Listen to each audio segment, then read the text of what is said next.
Welcome back to the lesson. I am your tutor Tori. In this video I would like to talk about deflection and span effective depth ratio related to serviceability limit state. Let's begin. The deflection of the concrete is common, but excessive deflection may cause the appearance and function of the concrete be weakened. It is important to control the deflection to ensure the safety of the structure. The question is, how do we control it? In practice, the engineers may control the deflection by placing a limit on the ratio of the span to the effective depth of the beam. In Eurocode 2, the code specified equations to calculate basic span effective depth ratios.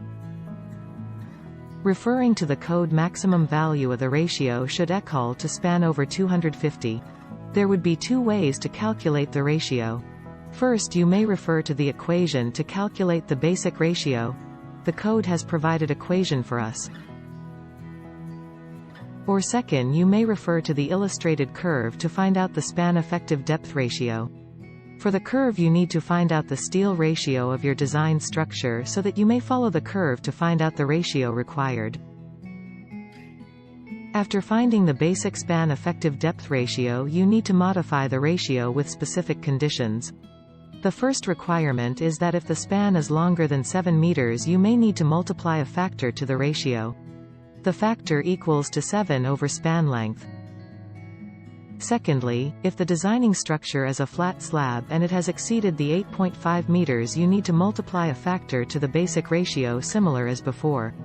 The factor is equal to 8 over span length. Thirdly, if the design characteristic yield strength do not equal to 500 N per square millimeter, the basic span effective depth ratio should be multiplied by 500 over the design yield strength in used. Finally, when the tension reinforcement provided is more than the tension reinforcement required, you need to multiply a modification factor. In every calculation of the span effective depth ratio, it is very common to consider this factor.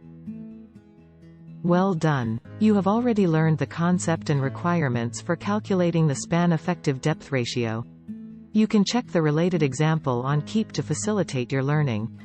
Good luck and see you in the next video.